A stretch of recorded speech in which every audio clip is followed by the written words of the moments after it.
The vice chair, they all sit and they look and they watch and they listen to companies complaining about how they're not making enough money. Sounds like a greedy thing. But when unions come along, it puts a face to the injury, right? We can't always rely on companies to do the right thing for workers. We have to do it ourselves.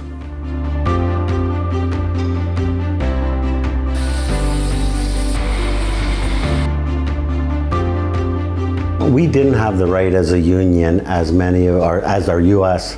members did or leadership did, to file trade cases. Just recently, we've got that right. And how was it done and why were we successful? Yes, because we continue to push hard.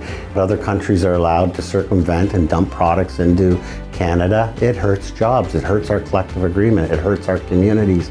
And I can't say enough about the Steelworkers Union, just the dedication and just not letting go of it until we were successful. In 2017, we were contacted by the Steelworkers national office, and they told us we had an opportunity to participate in a trade case. We all attended Ottawa and testified in person at the CITT in December of 2017.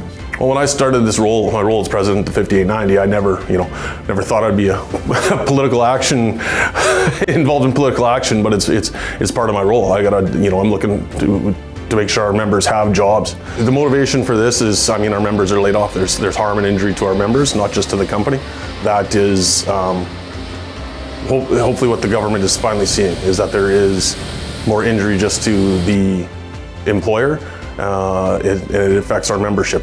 On a plein de bons emplois présentement qu'on est en train de perdre parce que justement il y a de l'acier qui est dompé au Canada un peu partout, puis qu'on peut pas rien faire, donc c'est important qu'il y ait des lois pour encadrer ça.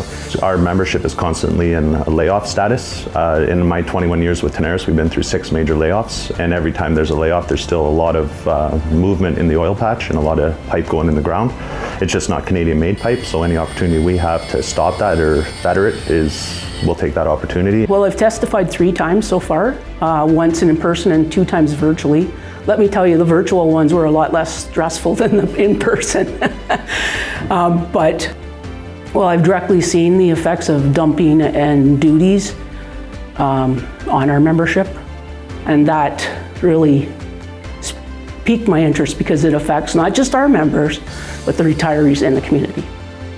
If the union's not doing this, nobody's sticking up for the workers. The governments can. If we're not pushing the government, they're not going to do it without being pushed. One of the gaps that we saw, and we're glad the Steelworkers recognized this as well with their lobbying efforts in Ottawa, was that when the CITT tribunal was looking at damages, they would typically look at the corporate damages and the billionaires' money. They wouldn't look at the damages to the community and the membership. We're in for the fight, no matter what. We don't need the employer's help. We'll work hand in hand with the employer when need be. Their direction is their bottom line. Our direction is to keep our members employed. We're not going to see together. It's not just bargaining. We're not going to see together, but there's a lot of times where our goal is definitely not the same end goal as theirs. With being able to file our own trade cases now, we will have an opportunity to, if not file against our own employers, we would be able to at least let them know that that option may come if they lay us off and continue to import at the levels that they do.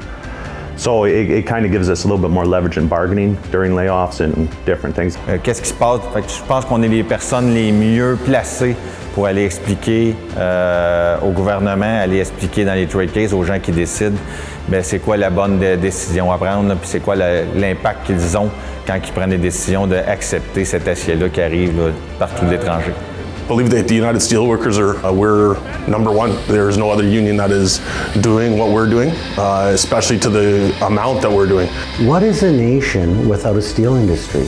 We have got to support our steel, aluminum, and industrial sectors. I'm super proud that the Steelworkers lobbied the way they did, because now in Canada we're going to have some of the most progressive trade laws in the world, which is what we need. There is no stopping. You got to keep pushing government for change, because sooner or later there'll be another government and that's going to try to take something away. So we got to keep pushing and keep our foot down.